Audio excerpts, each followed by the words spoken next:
Hoa Sen Home hân hạnh đồng hành cùng chương trình.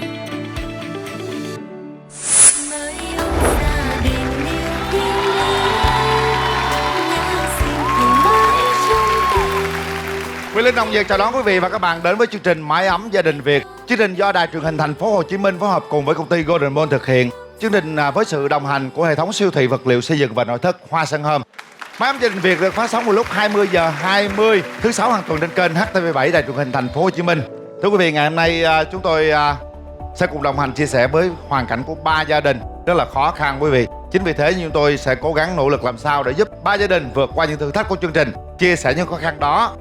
Trước khi gặp gỡ 3 gia đình để xem hoàn cảnh họ như thế nào, chúng ta sẽ gặp gỡ 2 khách mời ngày hôm nay. Đó chính là nghệ sĩ Ốc Thanh Vân và Xuân Nghị.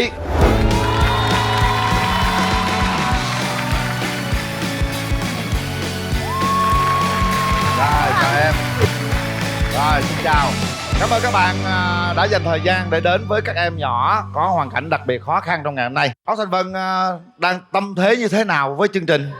Dạ, một cái cảm giác rất là khác biệt. Vì suốt một thời gian vừa qua, rất là lâu rồi em không tham gia bất kỳ một chương trình truyền hình nào. Và em nghĩ rằng chắc cũng không có cơ hội quay trở lại nữa, bởi vì mình đã sống một cuộc sống khác.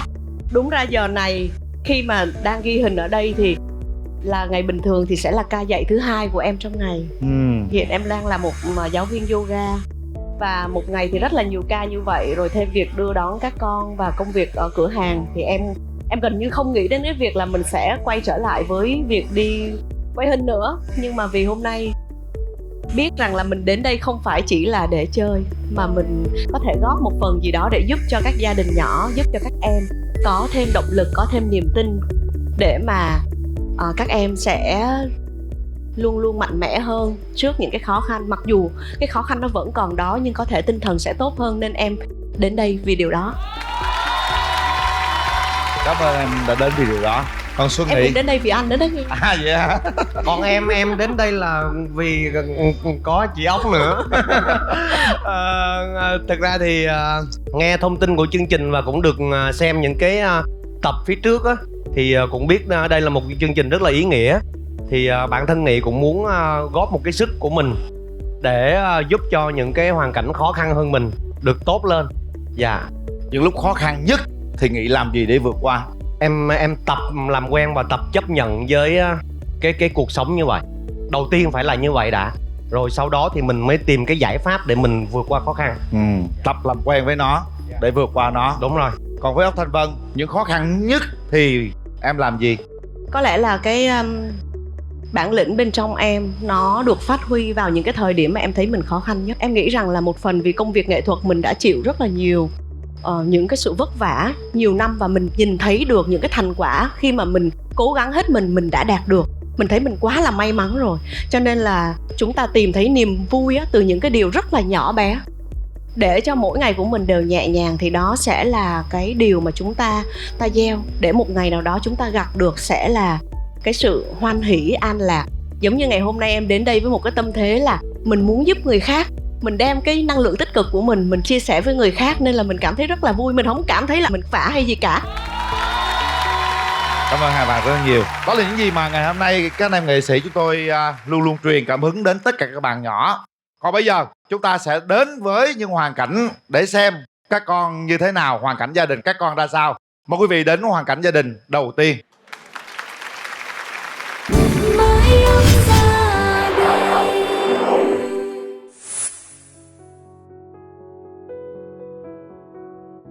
Tên con là Phạm Trọng Phúc.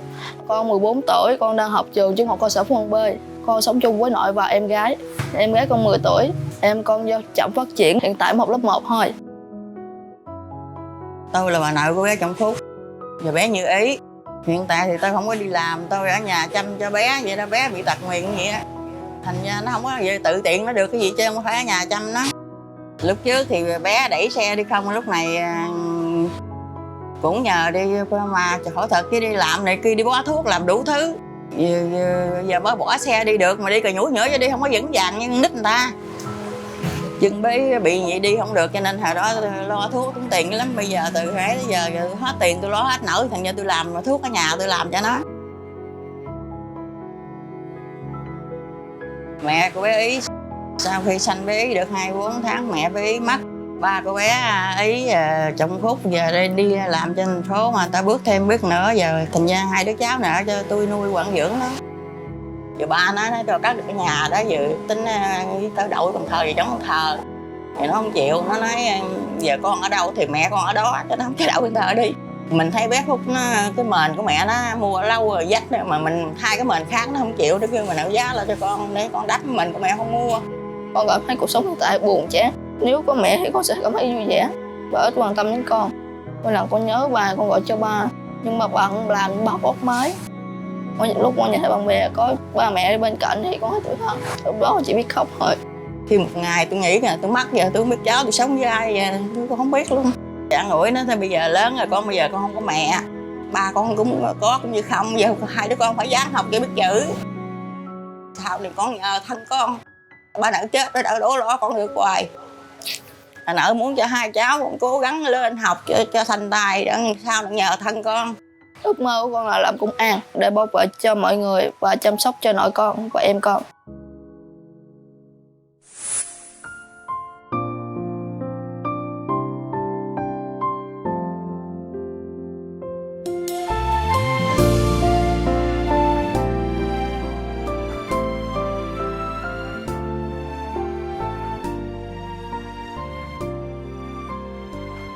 Chào Chào bà. bà.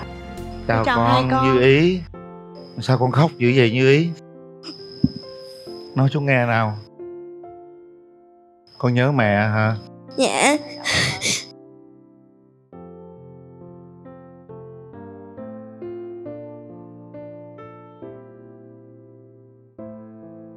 Mỗi lần con nhớ mẹ con khóc vậy đó hả Như Ý hả? Ba có thường xuyên về thăm con không? Có. Có hả? Con nhớ mẹ thì chắc có lẽ con lên bàn thờ thắp nhang cho mẹ đúng không? Con cầu mong mẹ cái gì Như Ý? Con cầu mong mẹ có sống thật với con.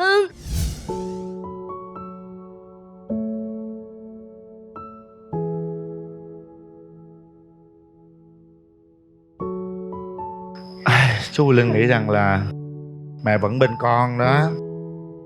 Mẹ vẫn ngày đêm dõi theo cái công việc của con đó. Đừng có khóc nữa với con nha. Mình cứ nghĩ lúc nào mẹ cũng ở bên mình đi nha. Còn Phúc nè, nãy chú nghe con nói con nhớ ba, mà gọi cho ba không nghe đúng không? Dạ. Chú nghĩ rằng á, những lúc mà con nhớ mẹ đó, nhớ ba đó, thì nói chuyện với em con. Hai anh em cố gắng là phải yêu thương thật nhiều. Dạ. Phải nói chuyện thật nhiều. Dạ. Để đỡ nhớ ba nhớ mẹ con ha. Dạ. Ông Thành Vân thấy sao? Nếu mình rơi vào hoàn cảnh này, mình vượt qua nó làm sao? Mình chấp nhận nó làm sao? Trên lý thuyết là chúng ta phải chấp nhận những điều đến với cuộc sống của mình, dù muốn hay không. Và những cái biến cố á, rồi nó cũng sẽ đến với một thời điểm nào đó trong cuộc đời của mình mà mình cũng không thể đoán trước được. Nhưng mà thực tế là nó quá là khó chấp nhận. Giống như là bé Như Ý và bé Phúc vậy. Cái điều lớn nhất mà các con mong ước đó chính là có mẹ, có ba ở bên cạnh. Vì thế em cũng rất là mong những ông bố bà mẹ ngoài kia biết rằng là cuộc sống còn nhiều điều phải lo toan, nhưng mà chúng ta hãy cố gắng làm sao để ở bên cạnh con mình nhiều nhất có thể. Còn với gia đình của bé Ý và bé Phúc thì dạ chỉ có mong làm sao để mà bà khỏe, bà lo được cho 2 bé, và bản thân 2 con buộc cũng phải trưởng thành hơn cái số tuổi của các con. Nhưng mà chắc là con xin phép bà cho con vào đây con đứng với lại 2 bé chút xíu, rồi cô đứng kế nha. Dạ. Phúc 14 tuổi đúng không con? Dạ.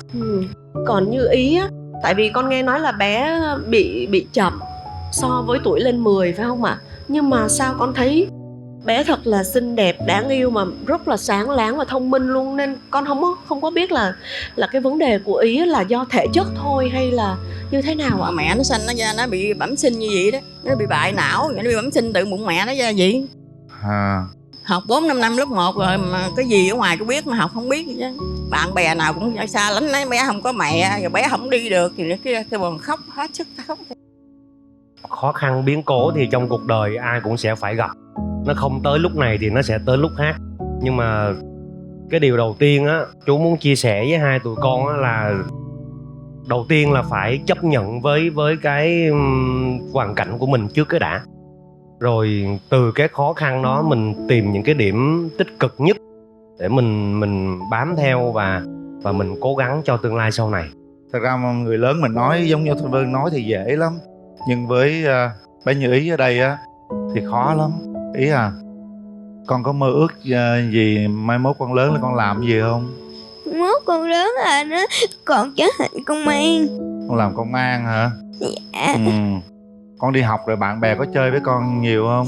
Không. Sao vậy con?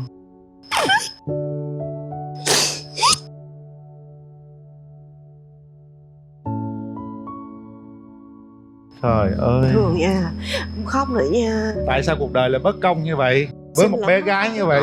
Dạ. Đó là hoàn cảnh đầu tiên mà quý vị vừa theo dõi. Tôi tin chắc rằng những giọt nước mắt đang tuôn trào. Có thể nói đó là những cái cảm xúc không kìm nén được. Nhưng mà ngoài cảm xúc đó, chúng ta làm gì thưa quý vị? Chúng ta hãy cùng nhau chia sẻ và giúp đỡ hỗ trợ. Số tài khoản duy nhất của gia đình em Phúc và Như Ý đang chạy trên màn hình. Hãy chia sẻ một chút gì đó để cho gia đình của em Phúc ấm lòng. Cảm ơn quý vị. Còn bây giờ thì Quyền Linh xin mời quý vị chúng ta tiếp tục với hoàn cảnh thứ hai. Mới ông ra đi.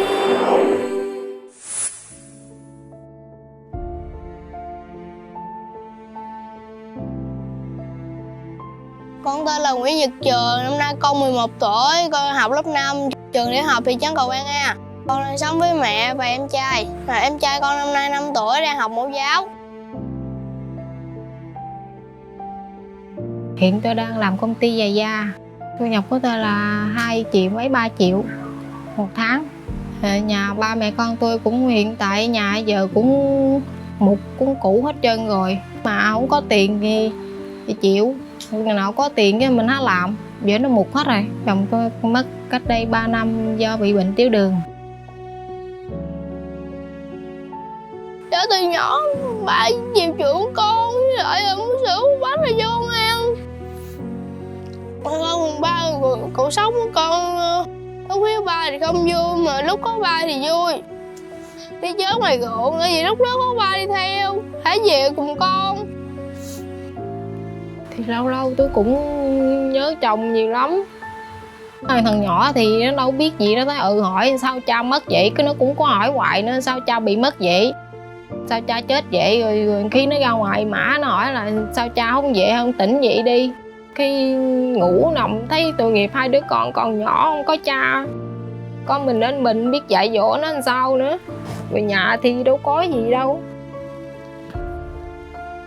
thiếu hụt trước sau tùm lum hết trơn. Giờ con cũng không muốn là một ngày nào đó mẹ phải rời xa con giống như ba. Con rất thương mẹ, bởi vì mẹ lo cho con.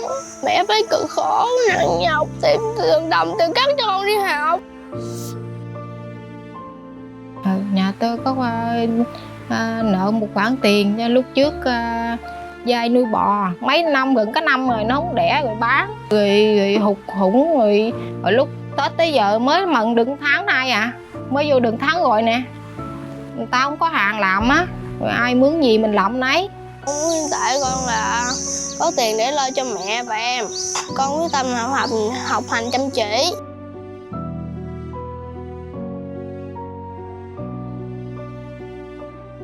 Nó mất cha rồi cho nên mình làm mẹ vừa làm cha, mình phải gắng. Mẹ sẽ quyết tâm hết mình để mẹ cố gắng vì các con, để sau này có con thành tài.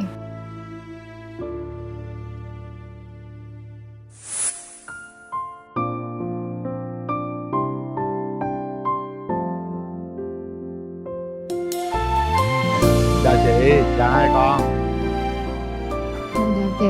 Thế Chào nào? mẹ, chào hai Qua đây con. con, đi qua đây con. Trời ơi sao thấy cưng quá vậy nè. Trời đất ơi, hai đứa nhỏ thấy thương không? Rồi chị một tháng có 2 triệu mấy rồi sao lo tiền ăn học cho hai đứa nhỏ đủ chị? Dạ thì cũng cố gắng rồi khi trong làm chung á rồi mượn mấy chị rồi chừng nào lãnh lương rồi trả. Mượn xong rồi trả xong rồi mượn. Dạ. Nó cứ lòng vòng quẩn quẩn hoài. Có lúc nào mà để không có tiền để con không có gạo ăn, không có đồ ăn không? Dạ có. Trời đất, để cho nó nhịn đói lâu không? Không, cũng được ngày 2 ngày gì đó. Trời ơi, ngày 2 ngày đói là chịu không nổi rồi. Rồi bên nội có giúp đỡ được cái gì không? Dạ bên nội em ở Úc chết hết rồi, còn có ba mẹ con em à. Bên nội mất hết rồi. Dạ. Bên ngoại Dạ bên ngoài còn mà ở xa. thì có hỗ trợ gì cho? Dạ không, tại mẹ cũng khó khăn nữa, chừng nào mẹ có thì mẹ cho. Thấy thương quá. Trong hoàn cảnh này á, Nghị thấy sao? Cũng khó có thể chấp nhận được. Khó đúng không? Trong nhà mà không có người đàn ông á, khó đủ đường hết á. Ngoài cái làm công nhân ra em còn có nghề gì không? Dạ không, nuôi mấy con vịt. À được đó. Nuôi mấy con? 3 con. Trời ơi, 3 con rồi làm gì? 3 con cái á. À 3 con cái nó đẻ ra nhiều con, Dạ, con dạ. nhỏ đó hả? Dạ. Mỗi con vịt cái nó đẻ ra mấy con nhỏ? Được 10 mấy trứng á. 10 mấy trứng? Dạ. Rồi đem trứng đó để ăn rồi đem bán hay sao? Không, nó nở ra mình nuôi cho nó lớn rồi mình cân. Mình cân bán thịt cho người ta? Dạ. Nuôi có 3 con giờ nuôi 30 con nổi không? Dạ nổi. Mà Nổi có không? mình nuôi. Nổi chú Có Nghị. là nuôi à? Có Dạ. nuôi đúng không? Dạ. Chú Nghị cho mấy con coi. Dạ được.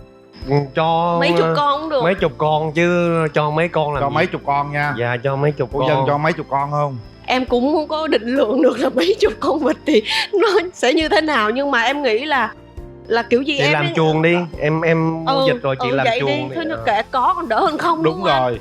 Được không chị? Dạ được. Vậy thì chúng ta đã mở ra một cái hướng tạm ổn cho gia đình chúng ta. Bây giờ thì số tài khoản và số điện thoại của gia đình em đang chạy trên màn hình và chúng tôi công bố chỉ có số duy nhất thôi quý vị. Hãy chia sẻ. Một tin nhắn động viên cũng được, một lời nhắn nhủ gì đó cũng được, một lời chia sẻ cũng được. Có ít giúp ít, có nhiều giúp nhiều. Hãy chia sẻ để hai con nó không còn đói nữa.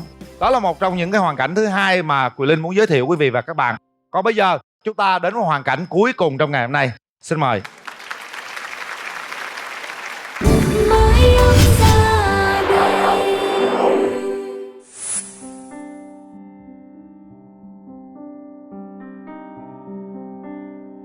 Con tên là Danh Sơn, 11 tuổi, học lớp 5 năm, trường tiểu học thị trấn Cầu Quan A. Con đang sống với mẹ, không có ba. Con nghe mẹ kể từ lúc con ở trong bụng mẹ, ba đã bỏ đi rồi. Con chưa từng nhớ đến ba trước mặt mẹ. Thì con chỉ cần mẹ là đủ rồi, con không cần ba. Hồi có bầu nó ấy, người ta bỏ người ta đi á, cưới vợ khác rồi đi mần mướn nuôi con mình. Hằng ngày gửi cho nhỏ em á, rồi tới chừng đi làm ngày có 120 à, rồi mướn người ta giữ nữa trả nữa là không có còn.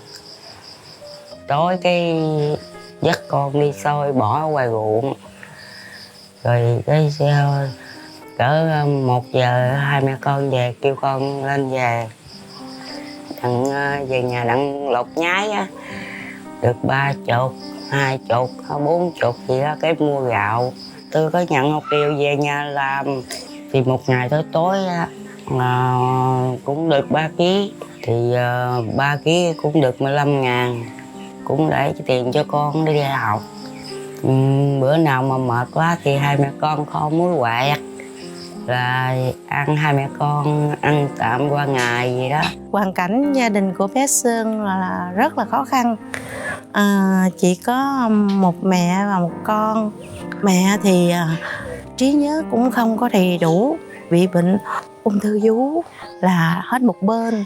Và bây giờ thì bác sĩ là chuẩn bị mổ một bên nữa. Hiện tại bây giờ là gia đình đang mong chờ các mạnh thường quân giúp đỡ để mẹ Sơn phẫu thuật phần 2. Tôi bị như là ung thư vú đây.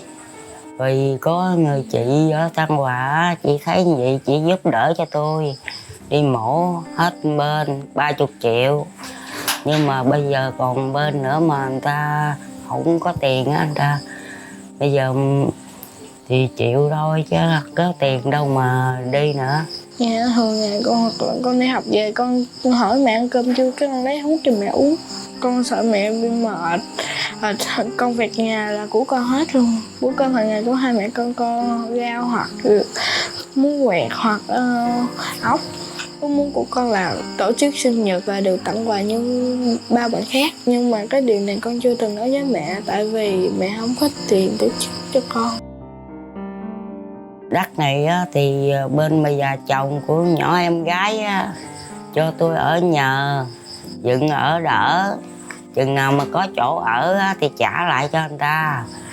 Mỗi lần qua nhà tôi phải đi qua nhà hàng xóm, phải mới qua nhà tôi được. Đi nhờ nhà người ta đó thì người ta cho mình đi nhờ, chứ có đường đâu đi. Tôi mong rằng con tôi nó học cho giỏi, đằng sau này nó có tương lai của nó, cho nó mà nó biết với người ta, đặng mà đi làm đồ nó cũng có nghề với người ta cũng đỡ. Con mong mẹ là sống khỏe và không bao giờ bệnh.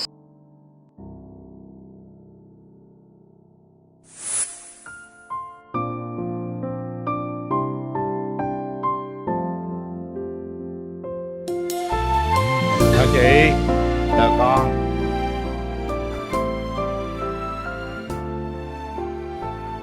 Cô chào Trời con. ơi, Cô từ sáng giờ tôi kêu trời không à.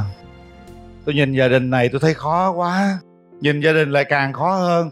Rồi gia đình này lại càng khó hơn nữa. Có bao giờ con ngồi một mình mà con suy nghĩ về gia đình của mình không con? dạ có. Sao gia đình con khó khăn như vậy? Khó khăn như vậy hả? Buồn như vậy thì con hay nói chuyện với ai? Dạ, nói chuyện với mẹ. Con mỗi lần đi học vậy rồi mẹ cho con làm sao? Dạ, mẹ cho 5.000 à. Rồi quần áo đi học ai may cho con? Dạ anh ta cho. Người ta cho. Dạ. Mỗi lần mà nhà không có gạo, không có đồ ăn, không có gì thì con làm sao? Con đi bắt ốc ăn cơm. Bắt ốc ha? Nãy em có thấy bắt ốc, nhưng mà cũng sẽ là bữa đói bữa no. Khó quá. Lúc cũng không gạo có thóc gì đi làm, nhằm khi ngày vậy cái bệnh đi không nổi thì hai mẹ con có cháu con. Rồi tiền đâu mua thuốc uống hàng ngày? Khi bà con lối xóm thấy vậy người ta cho chút lĩnh vậy đó, ta cho mua thuốc uống, cũng không có gạo ăn người ta cũng cho ăn. Chị nghĩ rồi sau này nếu chị lỡ có chuyện gì thì ai sẽ lo cho thằng Sơn? Con em nó cũng tự nó một cô mình nó thế sao vậy, còn ai nữa đâu. Ôi. Không hiểu tại sao ngày hôm nay nha, cả ba gia đình á ở trong một cái khổ ải mà nó cung cực tới mức như vậy rồi, nhưng mà em vẫn có niềm tin là một điều gì đó tốt đẹp hơn sẽ đến với những bạn nhỏ này. Bởi vì dù trong cái hoàn cảnh nó quá là ngặt nghèo như vậy á, nhưng mà ở các con á, gương mặt các con rất là sáng. Và đặc biệt là ba chàng trai á, nhìn mình cảm giác là các con có cái nghị lực đó bên trong. Cũng một phần là do hoàn cảnh là như vậy cho nên buộc phải mạnh mẽ, và một phần là vì các con quá là yêu thương những người thân của mình nên là các con vẫn nỗ lực. Mình không có thấy là các bé có cái sự trùng bước đó, nên việc còn lại chỉ là những người lớn xung quanh á, làm sao để giữ được cái tinh thần tốt. Nên hôm nay mình phải cố gắng ha Nghị hả? Vâng, em cũng sẽ cố gắng hết sức giúp đỡ được cái gì cho các bé thì sẽ giúp đỡ. Cộng đồng xã hội cũng sẽ là chia sẻ bên cạnh các con. Và ngay bây giờ quý vị, số điện thoại và số tài khoản của gia đình em Sơn vẫn đang chạy trên màn hình. Quý vị nghĩ sao quý vị viết như vậy? Có thể giúp cái gì quý vị có thể giúp được cái điều đó? Đầu tiên, chú Quyền Linh sẽ tặng cho các con một cái động lực, một cái niềm tin nào đó. Các con, mỗi gia đình sẽ nhận được học bổng 5 triệu đồng của chú Quyền Linh gửi tặng các con. Có học bổng, các con cố gắng đi học nha, đừng bỏ học trong bất kỳ hoàn cảnh nào. Chỉ có học mới thay đổi được cuộc đời của mình, chỉ có học được mới thay đổi tất cả mọi thứ. Rồi mời cả ba gia đình ta trở lại sân khấu nào. Bắt đầu từ ngày hôm nay, Tất cả chúng ta đều là những thành viên trong đại gia đình mái ấm gia đình Việt. Để rồi một ngày mai lớn lên, các con sẽ thấy được rằng là cuộc sống chúng ta cần phải sự có nỗ lực. Chú Quyền Linh tin rằng xã hội không bỏ các con, tất cả mọi người sẽ không bỏ các con. Cố lên các con nha. Hãy cho họ những tràng pháo tay thật lớn để động viên tinh thần cho cả ba gia đình, thưa quý vị. Nào, hãy xóa đi những niềm đau đó, hãy xóa đi những nỗi buồn đó, hãy quên đi những giọt nước mắt đó, hãy quên đi những khó khăn đó. Chúng ta hãy cười lên nào, hãy vui lên để bước tiếp một ngày mới tốt đẹp hơn các con nhé. Chúng ta sẽ bắt đầu với mái ấm gia đình Việt. Mái ấm gia đình, mái ấm gia đình. Mái ấm gia đình ngày mai con sẽ lớn lên. Con lớn lên trong cái tình yêu thương của tất cả mọi người. Và đặc biệt ngày hôm nay các con sẽ lớn lên trong tình yêu thương của khán giả với chương trình Mái ấm gia đình Việt. Trong đó có Ốc Thanh Vân và Xuân Nghị. Đây là quyền ưu tiên dành cho cả ba gia đình. Đây là trò chơi nhưng nó rất ý nghĩa luôn. Nếu các bạn chiến thắng á, trong vòng phút 30 giây thì các bạn sẽ có thể vui vẻ. Còn nếu mà không chiến thắng trong thua đó thì các bạn có thể buồn Thôi em xin này, em xin này. suốt một ngày luôn. Trời ơi, gây áp lực quá. Thì ơi MC gây áp Anh lực để quá cho kìa. em tĩnh tâm để em làm. Xuân Nghị đang để trên tay rất là nhiều cái ly. Đứng đây. Đây, đứng đây. Đó. Còn em, Ốc Thanh Vân sẽ đứng đây và cầm cái quả bóng bàn này. Luyện sau đó mà trong tất cả các ly đều có một cái thì các bạn sẽ giành được quyền ưu tiên này. Nhưng mà chúng ta chỉ có thời gian là 1 phút 30 giây thôi. trước khi chơi em có 2 vấn đề. Thứ nhất, chương trình biết là em tập yoga đúng không? Đúng. Nhưng em không biết là yoga liệu có giúp ích gì trong cái khoảnh khắc này hay không. Không, cái sự tập trung gì? Sự tập trung. Đó là sự tập trung và sức khỏe nữa. Thứ hai Ừ. là Nghị cũng hay tập yoga với em lắm. Nhưng Ừ. mà mỗi lần mà em nhìn Nghị á, thật sự em thiền không có nổi. Mà ngày hôm nay bây giờ nhìn Nghị trong cái bộ dạng này nên em cũng không biết cái số phận em nó sẽ như thế nào. Số phận các bạn nếu mà không thắng được thì có lẽ mọi người nhìn các bạn như thế nào các bạn hiểu rồi đó. Trời đất ơi. Nghị cầu nguyện đi, cầu nguyện. Không có nói gì hết. Nào bước vào vị trí thôi. Không được bước qua cái vạch đó nha. Dạ rồi. Chuẩn bị. Nghị theo Chưa? Dạ. xì tay này hay Thử xì tay thử này? đi, thử đi, thử. Không có thử, không có thử. Không, bây giờ 3, 2, 1 bắt đầu. Trời đất Nghị ơi. ơi, Nghị ơi, cái chân nha Nghị, hướng nha Nghị. Đó, một cái rồi. Bên đây. Đó. Nghị. Nghĩ sao nó vô đủ thì thôi nha. Trời ơi, không có được rồi. Cố lên. Ôi trời. Nghị ơi. Vô được rồi. Ở dưới Nghị. Ở dưới. Ráng đi, ráng hướng sao cho nó vô. Vô nè, vô. Trời ơi. Vô, hay lắm. Cố gắng lên. Đó. Ráng lên. Trời ơi. Khó lắm à. Ai ơi, hay lắm. Hay quá. Còn 2 cái nữa. Trời ơi. Cái nữa. Cái cuối cùng. Còn cái cuối cùng. Ráng lên Ốc Thanh Vân. Cái cuối cùng cái lên. Còn 15 giây nữa. 12 giây. 10 giây. Em làm được hả Vân? Làm được hả? hay quá trời hay luôn. Chúc mừng các bạn. Như vậy là chúng ta đã có một quyền ưu tiên dành cho cả ba gia đình. Mở nó ra nào. Dạ. Cảm ơn Ốc Thanh Vân và Xuân Nghị. Giảm 5 kg táo. Chúc mừng. Yeah. Dạ cái này có đếm không để em bỏ xuống nha, mỏi tay quá. Không, ở đó để tới chiều mới đếm. Trời đất ơi. Thưa quý vị, và bây giờ chúng ta sẽ đến với thử thách dành cho ba gia đình ngày hôm nay với mái ấm gia đình Việt. Mái ấm gia đình. Chào đón cả ba gia đình đến với vòng thử thách đầu tiên của chương trình Mái ấm gia đình Việt. Ở vòng thử thách đầu tiên này, chúng ta đừng có gọi là mất tập trung, bởi vì nói chứ nó rất là quan trọng đối với cả ba con luôn. Phúc, Trường và Sơn, các con cố gắng chú ý là tập trung 200-300% luôn. Nhiệm vụ của con là gì? Bây giờ ở trong cái thùng đá này có rất là nhiều quả táo. Mình lấy táo ra, mình bỏ vô cái đôi quan gánh này nè. Mình gánh qua các chướng ngại vật, qua cầu khỉ, mình để lên cái cân. Dạ. Đội nào mà cân đủ 2 kg táo đưa tay lên. Chú Quyền Linh bấm đồng hồ dừng lại. Các con sẵn sàng hết chưa? Bây giờ đọc đồng hồ cho chú Quyền Linh nào. Dạ, không. 00. Sơn. Không. Rồi. Ba tình nguyện viên sẵn sàng chưa? Dạ. Sẵn sàng, quyết tâm không? Quyết tâm. Chuẩn bị. 3, 2, 1, bắt đầu. Nhanh lên, nhanh nhanh. Chuẩn bị là phải nhanh lên. Chạy nhanh lên con. Chúng ta không có thời gian, thành ra là chúng ta phải chạy thật nhanh. Đúng rồi. Coi chừng rớt cái táo. Đi nhanh nhưng mà phải cẩn thận, đừng để rớt cái táo trên dĩa. Đúng rồi đó Sơn. Chạy nhanh về con, chạy nhanh về. Rồi Phúc cố gắng lên. Leo lên đi lại nào, rớt nữa rồi. Trời ơi.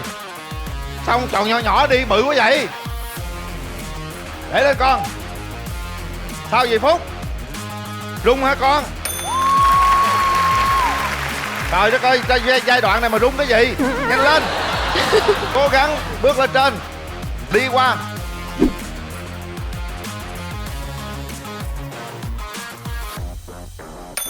Sơn, cố lên nào Sơn. Rớt lụm lên, đi lại. Nhanh lên con. Rồi cẩn thận. Cẩn thận. Trời ơi. Đúng rồi. Bên đây Phúc cố gắng hơn nữa con. Nhanh lên.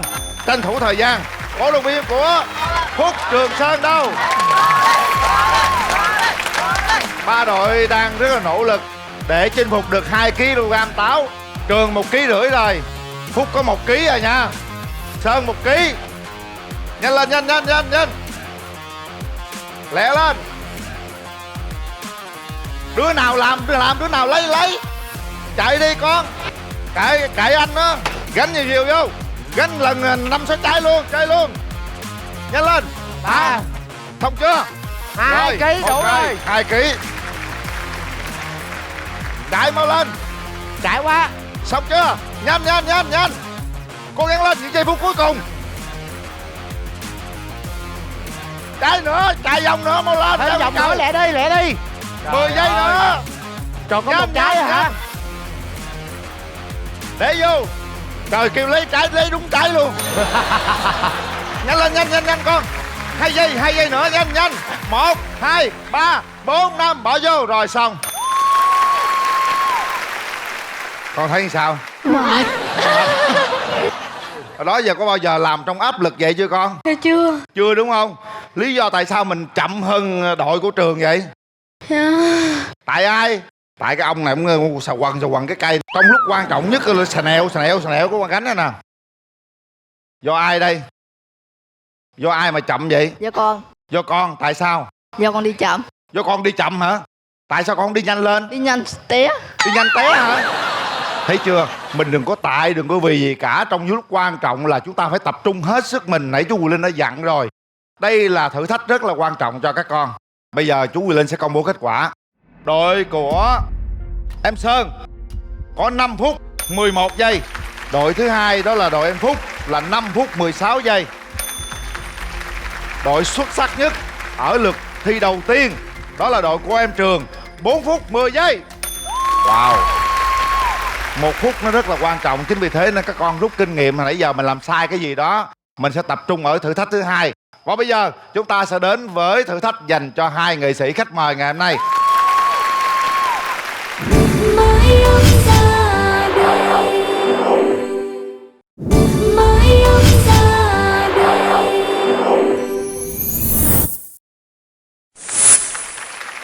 Cả nhà vỗ tay lớn lên nào, vỗ tay lớn lên. Lớn lên, đúng rồi. Đẹp gái lên nào, đẹp gái lên nào. Vỗ tay giùm đi, ở phía trước vỗ tay lớn lên giùm đi. Trên lầu vỗ tay luôn, máy đang quay lên lầu luôn kìa. Đó, các bạn trên cao vỗ tay giùm luôn đi. Đó, kìa có kìa, máy đang quay lên kìa, vỗ tay lên đi. Đó. Đó, cảm ơn các bạn rất nhiều. Chào đón quý vị và các bạn đến với thử thách thứ hai dành cho Ốc Thanh Vân và Xuân Nghị. Chúng tôi có 6 đòn bánh tét. Ở trong đây chỉ có duy nhất một đòn bánh tét mà người ta gọi là bánh tét trà cuông. Dạ. Bánh tét trà cuông rất là ngon, nó có nhiều màu sắc. Ăn nó rất là béo, ngọt, bùi ha. Mà nó dẻo nữa. Dạ. Rất là ngon luôn. Dạ. Chính vì thế các bạn phải tìm cách nào đó tìm ra cái đòn bánh tét trà cuông ở Trà Vinh. Vâng. Các bạn sẽ mở dây ra. Mở ra mà không phải bánh tét trà cuông. Các bạn phải ăn cái khoanh bánh tét đó. Ồ cha. Bởi vì muốn tìm được bánh tét trà cuông các bạn phải cắt nó bằng cái dây này nè. Ra nếu mà nó đủ nhiều màu á thì đó mà là bánh tét trà cuông. Sự là em gần như không bao giờ ăn nếp. Có nhưng mà rất là ít. Và bánh chưng bánh tét thì không phải là cái món khoái khẩu của em. Đây là một phần là do thực hành yoga nhiều năm rồi cho nên em ăn rất là thanh nhẹ. Và em cũng không ăn trái giờ luôn. Sáng nay thì đã ăn rồi, nhưng mà bây giờ hôm nay để chơi thì em sẽ hết Đúng lòng. rồi, em gì các con đi ăn đi. Bây giờ chúng ta xem đồng hồ đi nào. Số mấy? Dạ, Không. 1 phút 30 giây dành cho Xuân Nghị và Ốc Thanh Vân. Bắt đầu. Tìm đi. Tìm cho bằng được. Cái này Ăn đi. phải ăn trước cái đã. Ăn hết cái khoanh đó cái đã. Rồi 6 ha. Rồi, tiếp tục tìm ra bánh tét rà cuông. Bánh tét rà cuông đi. Chưa, ăn đi. Rồi chưa phải. Chưa. Độn. Trời vỗ tay quá trời. Ăn hết cái khoanh đó đã. Nhanh lên. Em còn chưa nuốt nổi cái đi. Trời đất ơi, ăn bánh tét có gì đâu phải lo. Sao không phải? Ăn đi. Ủa cái nào vậy? Cái nào ăn đi, ăn cái này đi, mở cái này ra nè. Mở ra chưa mở lên gì phải. Có phải cái này không? Ăn hết đi. Vậy? Ăn hết cái khoanh đó đi rồi tính. Ủa nhưng mà cái nào là cái này à? Ăn thử có phải không? Ăn nãy ăn rồi. Nếu nó béo quá mới được. Nhiều màu béo quá trời béo không à? Trời ơi. Đúng rồi. Đúng không? Đúng rồi. Đâu hổng đầu luôn á, từ hồi đầu luôn á, trời một miệng luôn. Nuốt vô kìa miếng cụ. Như vậy là trong vòng 1 phút 30 giây các bạn có thể tìm ra được bánh tét trà cuông. Chúc mừng. Bây giờ thì quyền ưu tiên chúng ta rút thêm một lần nữa để cả 3 gia đình sẽ thực hiện thử thách của mình. Được giảm 10 quả cầu. Chúc mừng. Thưa quý vị, như vậy là cả hai nghệ sĩ chúng tôi đã giúp cho 3 gia đình vượt qua những thử thách đỡ khó khăn vất vả hơn. Mời quý vị đến với thử thách dành cho mái ấm gia đình Việt.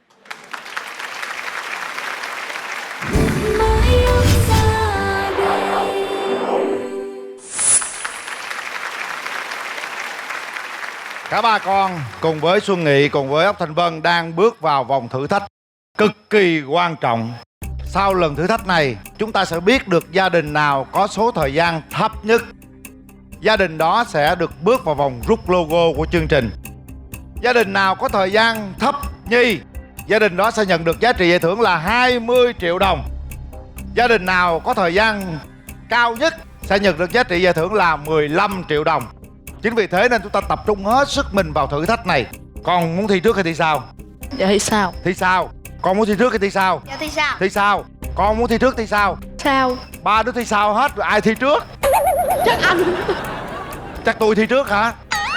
Thôi vậy đi, chú Quỳnh Linh sẽ bốc thăm. Đứa nào muốn thi sau đúng không? Rồi bốc thăm thôi. Mà là số 3 ra số 4. Thăm mà ba lai. Mà là số 3 ra số 4. Đứa nào bốc số 1 là thi trước. Số 2. Số 2 thi giữa. Số mấy? Số 1. Số 1 thi trước. Rồi chúc mừng, chúc Sơn số thi luôn. số 3. Trường thi trước, cố gắng lên nha con nha. Vòng thi này rất là quan trọng. Rồi, bây giờ hai đội kia trở về vị trí đi. Mình Trường ở lại. Ở đây trong hai cái mâm bột này có 10 cái chìa khóa. Nó tương ứng với 10 cái hộp ở trên kia. Chìa khóa lấy ra nó mở không được hộp này thì nó mở được hộp khác. Mở xong hết 10 cái hộp, nó có 20 quả cầu trong đó. Mình để gì đó, tất cả cùng thi nhau đá lọt hết 20 quả cầu vô cái bông hướng dương đó. Bây giờ mình coi thời gian đi. Số mấy? Số 0. Số 0. Dạ số 0.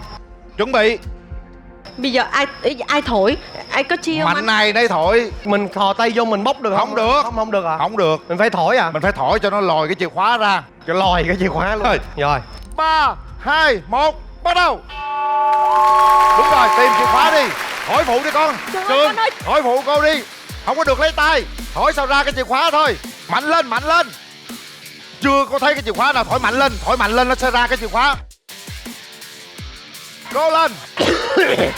Mạnh nhất có thể. Thổi mạnh lên Nghị.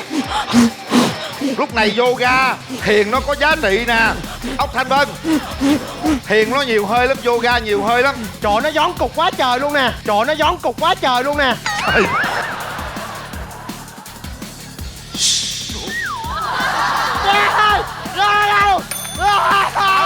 đi. Mở. Nhanh lên, mở đi con, mở lấy cầu ra. Tiếp tục. Mở đi, đúng rồi. Hãy cố gắng tìm, mà muốn tìm được chìa khóa thành công đó. Tiếp tục đi. Em đá cho. Nhanh lên. Không được. Chưa được. Chưa được luôn. Đâu rồi, đâu rồi. Có đôi khi phải cần sự hỗ trợ.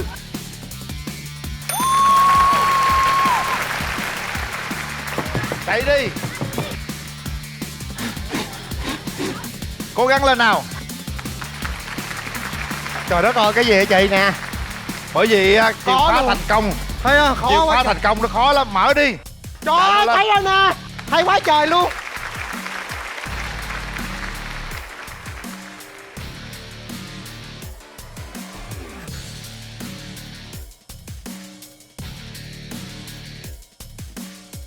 Cố gắng lên.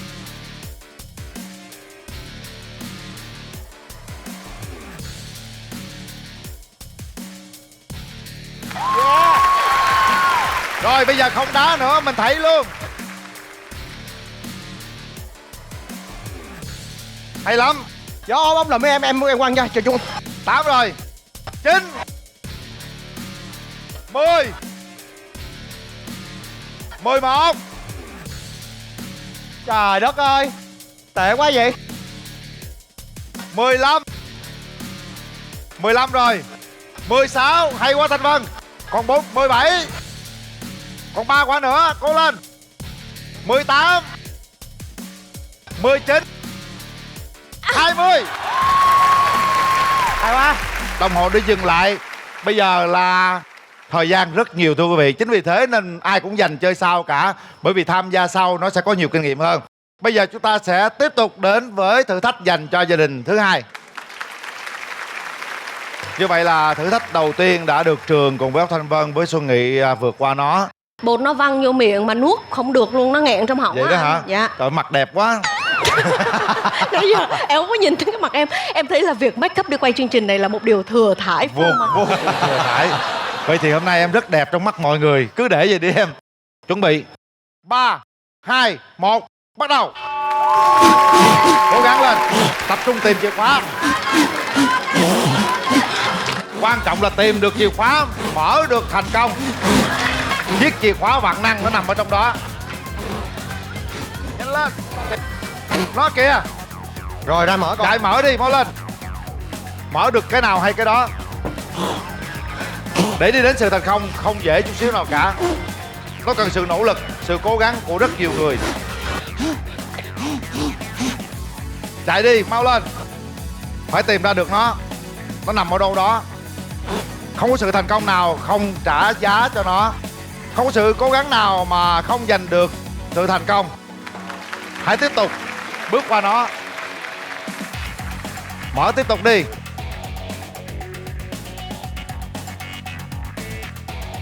Cố lên. Phải tìm ra được nó. Còn 2 cái nữa.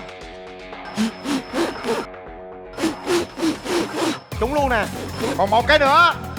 Cố lên. 1 chìa khóa nữa. Chỉ cần sự cố gắng và nỗ lực chúng ta sẽ về đích. Đá đi. Cố gắng đá. Ôi khôn quá, nó có Mạnh bay lên. cao quá. Ráng mạnh lên. Đúng rồi. Lụm dê, lụm cầu dê đi. Chưa có cái nào cả. 1. Hay lắm Xuân Nghị. Bình tĩnh. Tập trung vô. Phải nhắm thật kỹ. Thật kỹ. Ôi không vậy.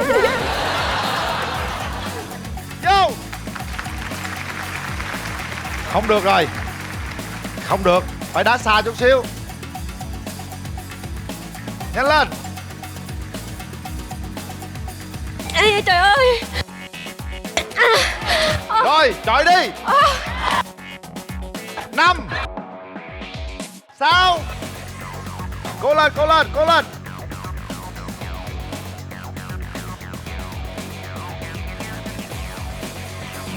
13 14 15. Ráng đi, còn 5 cái nữa. 16 17 18 18 rồi, ráng lên Xuân Nghị ơi. 19 20. Hay quá. Tuyệt vời. Chúc mừng. Như vậy là Quyền Linh đã bấm đồng hồ dừng lại thưa quý vị. Còn bây giờ chúng ta sẽ đến với đội cuối cùng, xem đội nào sẽ hấp thời gian giúp quý vị nha. Mời quý vị đến với gia đình của em Sơn. Chúng ta đang đến với gần hồi kết thưa quý vị. Sơn là thi cuối cùng. Có thể cũng là một thuận lợi, mình có nhiều kinh nghiệm hơn. Nhưng cũng là một bất lợi. Bởi vì sức khỏe của Nghị với lại Ốc Thanh Vân giờ không biết sao rồi.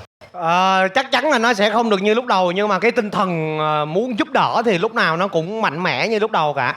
Dạ. Ốc Thanh Vân Thiệt á, là trong yoga có một cái hơi thở gọi là hơi thở lửa. Và cái hơi thở này nãy là em vận dụng. hay quá. Tức là khi mà mình thở ra là chỉ có đập cái vùng bụng thôi, nên mọi người thấy là em đứng tấn như thế này thì em sẽ thở được dài, và cái vùng bụng mình nó sẽ đập liên tục, thì cái hơi nó phát ra nó sẽ rất là mạnh. Đó. Thì thực sự là khi mà mình thực hành á, là mình chỉ cần thở khoảng 10-20 nhịp là giống như mình chạy một đoạn đường vậy đó. Mà hồi nãy chắc phải 500-700 nhịp vậy mà em còn không thấy được cái chìa khóa. Em lo thổi không, đâu có nhìn chìa Nó khóa. sâu quá, cái này nó sâu anh biết ghê. sao không? Bột bay vào mắt đó anh. Chứ em đâu khóc đâu. Cố gắng nha. Cố gắng nha, con cũng cố gắng nha. Nhớ nha. 3, 2, 1, bắt đầu. Với sự cố gắng, nỗ lực của hai khách mời cùng với người chơi, chúng ta hy vọng rằng Thổi đi con. với thử thách đó, thổi so le, đúng rồi. các em sẽ cố gắng hơn nữa trong cuộc sống này, sẽ vận dụng một cách nỗ lực hơn nữa trong cuộc sống này. Có như thế các em mới có thể vượt qua khó khăn. Cố gắng. Đây cũng là những cái cố gắng của chúng ta. Cố lên. Chạy đi.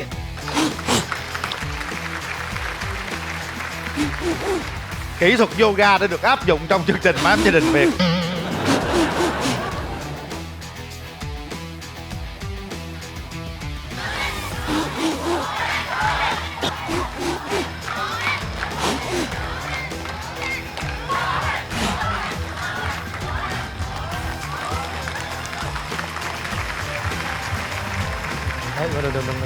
Hỏi đi.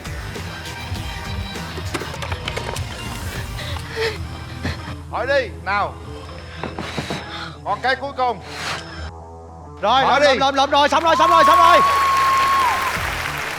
Thì bắt đầu. Đá đi. 1, hay gì? 2. Hay quá. Trời ơi, về chắc sùi một chân quá. Trời ơi, em cũng đá chân trái quá đi. Đang trái đi. 3. Rồi, lụm về liền đi. Trời, hay gì Xuân Nghị. 15. Quá dữ. 16. 17, 18, 19.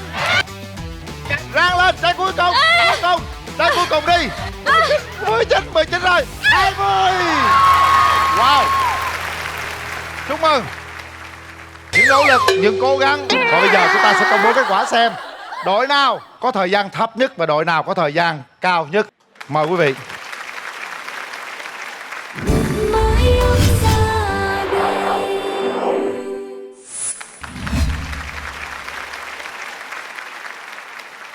Rồi ngày mai các con sẽ lớn lên. Các con sẽ biết được rằng công ơn dưỡng dục của ba mẹ, ông bà và sự hỗ trợ của mọi người xung quanh chúng ta. Chúng ta phải cảm ơn cuộc sống này, cảm ơn đời, cảm ơn tất cả mọi thứ. Có đôi khi chúng ta phải cảm ơn luôn cả những khó khăn. Có nó chúng ta mới bản lĩnh hơn. Có nó chúng ta mới thấy được rằng cuộc sống này nó muôn điều thú vị mà chúng ta chưa khám phá được. Bây giờ chú Quyền Linh sẽ công bố kết quả. Đội có thời gian thấp nhất 12 phút 40 giây. Đội đó sẽ được bước vào vòng trong để rút những logo của chương trình Mái Ấm Gia Đình Việt. Đội có thời gian kế tiếp 13 phút 04 giây. Đội đó sẽ nhận được giá trị giải thưởng là 20 triệu đồng. Đội có thời gian cao nhất là 15 phút 10 giây. Đội đó sẽ nhận được số tiền thưởng là 15 triệu đồng. Gia đình có số thời gian cao nhất về 3 nhận được số tiền thưởng 15 triệu đồng. Đó là gia đình của em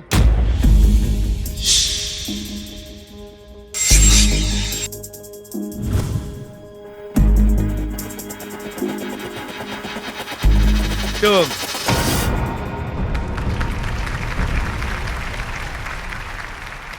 Thật ra là em biết là trường kỳ vọng nhiều hơn như vậy. Có chút buồn phải không con?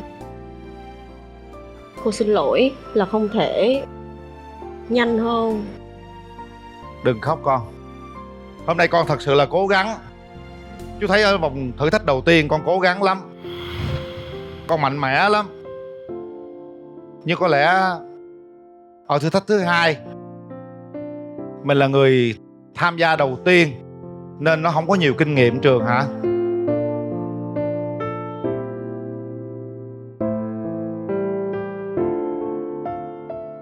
Chị ơi.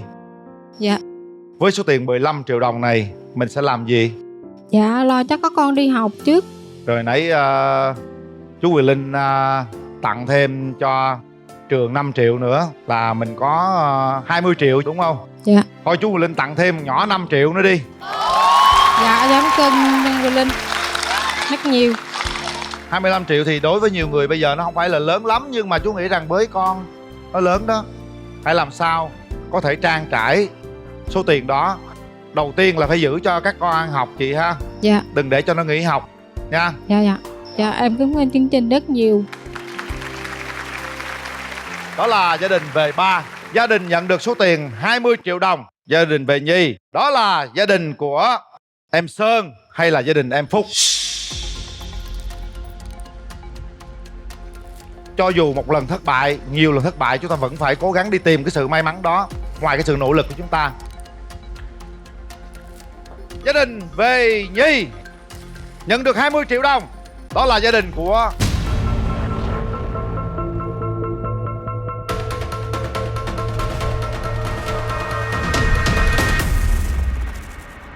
em Phúc. Em Phúc nhận được 20 triệu đồng. Con thấy sao Phúc? Dạ tiếc. Hơi tiếc đúng không? Dạ. 20 triệu theo con nghĩ nhiều không Như Ý? Nhiều. Nhiều đúng không? Cố lên nha, con càng khóc càng buồn thì anh con càng buồn, bà con càng buồn. Không làm được gì hết á. Vui lên Như Ý nha. Chú Quyền Linh nãy hứa tặng con có 5 triệu đúng không? Dạ. Bây giờ tặng Như Ý 5 triệu nữa. Như vậy là hai đứa có 10 triệu, là tổng cộng hôm nay con được 30 triệu. Dạ, tôi cảm ơn chương trình và cảm ơn cô chú Quyền Linh và cô chú nghệ sĩ và tất cả, không biết nói gì hơn. Dạ cảm ơn. Và chúc mừng gia đình em Sơn. Gia đình em Sơn sẽ là gia đình bước vào vòng đặc biệt rút logo của chương trình. Cảm giác của Sơn thế nào? Vui. Chú nghĩ rằng con phải mạnh mẽ hơn nữa Sơn à. Và chúc mừng gia đình con đã bước vào vòng đặc biệt của chương trình Mái Ấm Gia Đình Việt. Ốc Thanh Vân có cảm xúc thế nào khi công bố cả ba gia đình ngày hôm nay? Dạ, em có nhiều suy nghĩ trong đầu lắm. Em nghĩ coi là em có thể giúp bằng cách nào nữa. Tại vì thật sự là đi tham gia một chương trình thì cái sức mình nó cũng chỉ tới đó thôi. Mình có giúp thì nó cũng chỉ là trong một cái khoảnh khắc đó thôi. Em thì cũng có một cái tài khoản riêng của mình và em đặt tên tài khoản đó theo tên của con em. Thì thường là ở một trường hợp nào đó mà em thấy cần kíp thì em cũng có những người bạn đồng hành cùng với mình trong việc đó, và cả những khán giả rất là biết chia sẻ. Họ sẽ luôn luôn ủng hộ mình nếu như mà họ thấy là đó là một trường hợp mà thật sự cần giúp đỡ. Chị em mình đã có số tài khoản cũng như mọi thông tin về cả ba gia đình này, và chị nghĩ rằng nếu mà mình có giúp dù ít thì cũng sẽ là chia đều cho cả ba gia đình thì nó mới công tâm. Cho nên là em trong cái sức của em, và em sẽ rủ Nghị nữa, thì sau cái buổi ghi hình này em sẽ có cái cách của mình để đồng hành cùng với các bạn nhỏ này. Còn Nghị, em thấy thế nào? Em thấy là em được góp sức vào một cái chương trình rất là ý nghĩa. Ngày hôm nay em coi buổi đi quay ngày hôm nay nó làm một cái buổi để mình cho đi. Cho nên là cái tiền lương mà em quay được ngày hôm nay em sẽ chia đều cho ba nhà. Dạ. Bây giờ tôi nhớ là cái chuồng vịt với mấy con vịt tôi không bao giờ quên được. Cô nói sao thì cô sẽ giữ nguyên như vậy mà. Cô sẽ còn cố gắng hơn nữa trong cái sức của cô, nên con cứ yên tâm nha. Đúng rồi. Bây giờ cả ba gia đình đều có món quà của mình rồi. Riêng em Sơn chưa có gì cả. Chỉ có 5 triệu của chú Quyền Linh tặng con học bổng thôi, đúng không? Bây giờ em Sơn sẽ còn vượt qua một thử thách nữa để đến với vòng rút logo, để xem em sẽ rút được bao nhiêu tiền nha. Mời quý vị đến với thử thách dành cho em Sơn. Mới ông ra đời, mới ông ra đời.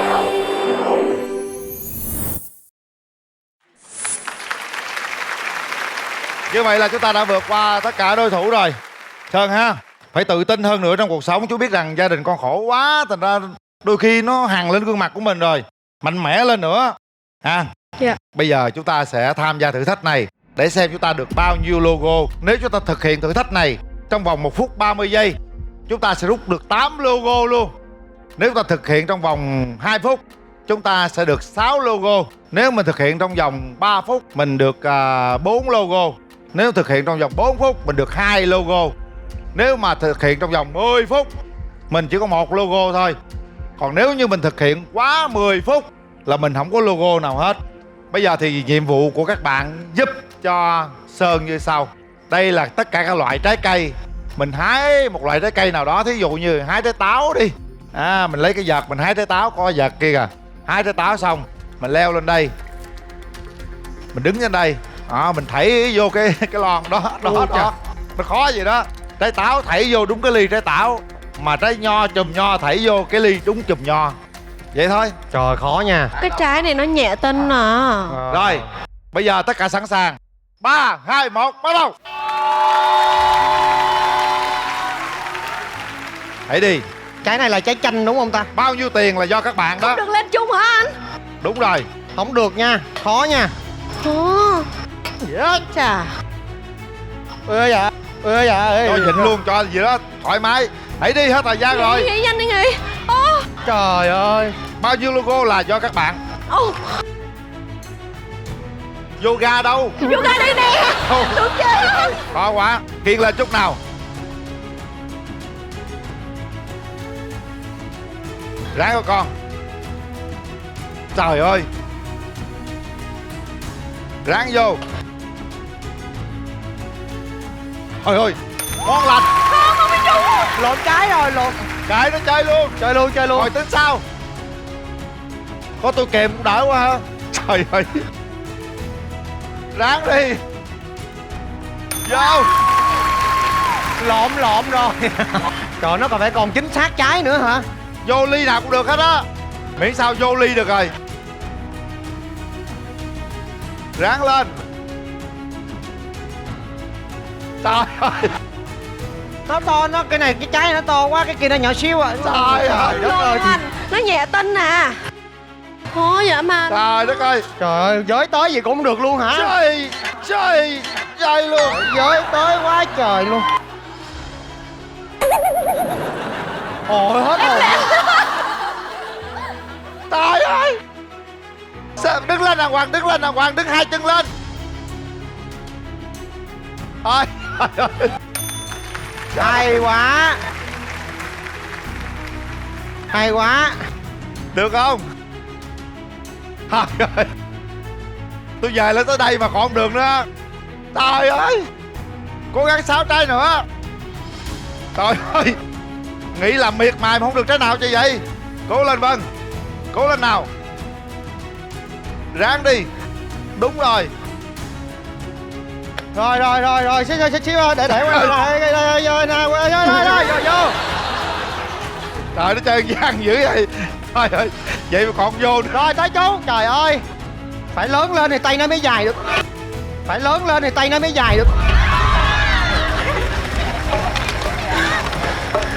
Rồi, tiếp đi. Rồi, hay quá anh ơi.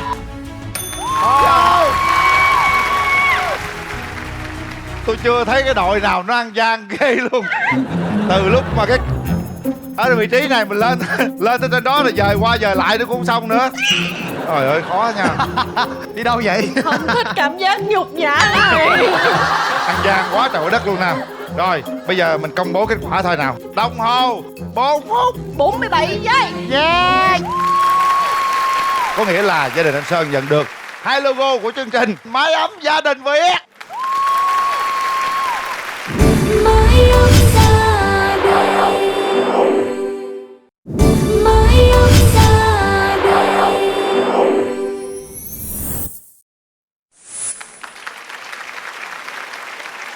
chúng ta đang đi đến hồi kết của chương trình Mái ấm gia đình Việt ngày hôm nay. Và bây giờ thì con sẽ cùng với mẹ sẽ chọn 2 logo. Chị sẽ chọn một bảng đầu tiên. Màu cam. Màu cam đúng không? Dạ. Rồi mời chị ra đây. Chị chọn màu cam, chị ra đây. Cùng với Ốc Thanh Vân dẫn chị ra đi. Nào, hai chị em, chúng ta sẽ mở xem logo này bao nhiêu. 50, 50, 50, 50, 50, 50, 50.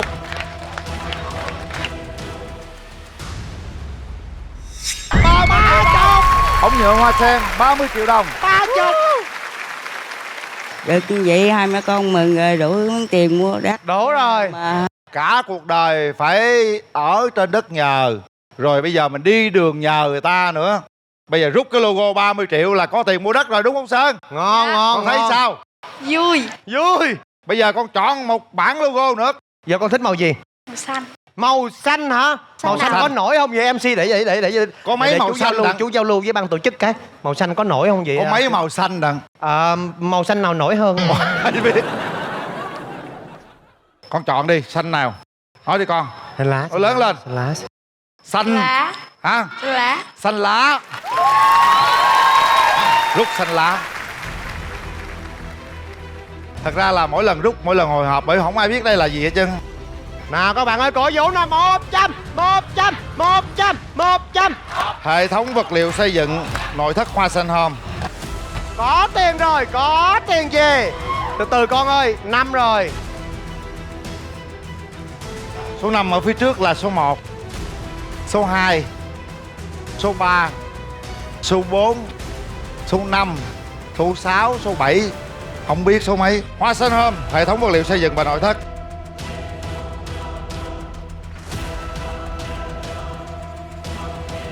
Rút 25 triệu. Như vậy là gia đình con được nhận 55 triệu đồng. Chú Quỳ Linh tặng 5 triệu cho con nữa, là con có 60 triệu đồng trong ngày hôm nay. Chị thấy sao nè? đây gấp cảm ơn chương trình hãy giúp đỡ cho mẹ con được cái nền nhà ở, đừng lo cho con. Con hứa với mẹ với cô chú đi, con sẽ làm gì nè? Con xin hứa học giỏi. Để làm gì? Giúp mẹ. Giúp mẹ lo cho tương lai của mình với mẹ con ha. Dạ. Rồi, chúc cho gia đình chúng ta thật nhiều sức khỏe, thật nhiều hạnh phúc và bình an. Bây giờ thì Quỳ Linh sẽ mời quý vị chúng ta sẽ cùng chia sẻ với cả 3 gia đình ngày hôm nay. Mời 3 gia đình trở lại sân khấu. Đến với chương trình đầu tiên thì tôi thấy toàn là những giọt nước mắt thôi. Và sau khi kết thúc chương trình tôi thấy rất nhiều nụ cười đã hiện trên môi của nhiều người, ngay cả khán giả có mặt trong ngày hôm nay nữa. Đó là một trong những điều chúng tôi rất là hạnh phúc. Hãy cười lên để xua đi tất cả muộn phiền trong cuộc sống này nha. Và bây giờ thì sẽ là những phần quà dành cho cả 3 gia đình. Mời Xuân Nghị. Cố gắng nha con nha. Ở ngoài ra thì như đã hứa, xin tặng cả 3 gia đình. Dạ. Dạ. Cố gắng nha. Ở đây là 20 triệu đồng xin gửi đến bà và hai bé, bé Phúc và bé Như Ý. Giỏi, ngoan lắm. Như Ý không có khóc nữa nha. Rồi nha con, ngoan nha. Giỏi lắm đó nha. Phúc cố gắng nha con. Dạ. Và riêng gia đình em Sơn, chương trình tặng 55 triệu đồng và chú Quỳ Linh tặng thêm 5 triệu nữa. Như vậy là hôm nay gia đình con trọn vẹn là 60 triệu đồng. Có lẽ ngày hôm nay Sơn là người hạnh phúc nhất, nhưng con vẫn còn thiếu một điều, mẹ con vẫn còn thiếu một điều. Đó là trăn trở bấy lâu nay thưa quý vị. Mẹ Sơn nói với chương trình rằng con tôi cả đời cũng chưa bao giờ có một sinh nhật, và Sơn chỉ ước mơ một lần được sinh nhật mẹ và con. Chúng tôi sẽ làm điều đó ngay bây giờ. Tại vì 3 ngày nữa là ngày sinh nhật của Sơn, nên thôi mình ăn sinh nhật sớm xíu ha. Rồi, và bây giờ tất cả chúng ta cùng hát Happy Birthday nào. Happy birthday to you. Happy birthday to you. Happy birthday, happy birthday, happy birthday to you.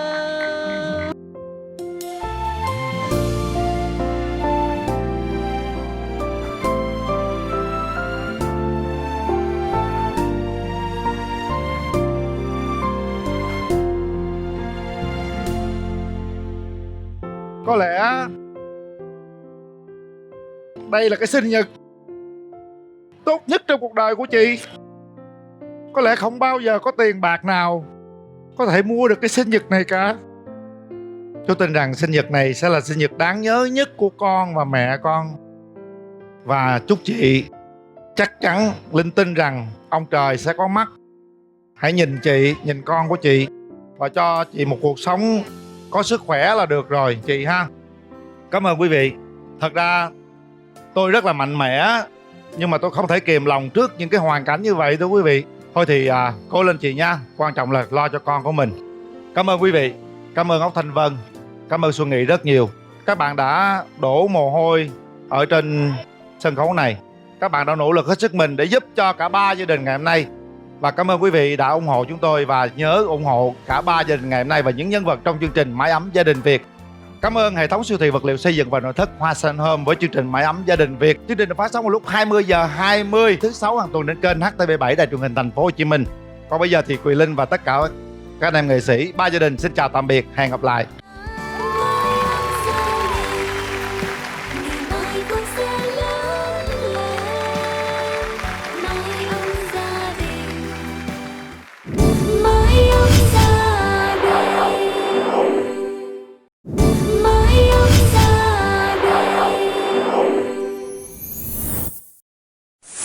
Hoa Sen Home hân hạnh đồng hành cùng chương trình. Mái ấm gia đình, vẹn nguyên con không thể quên.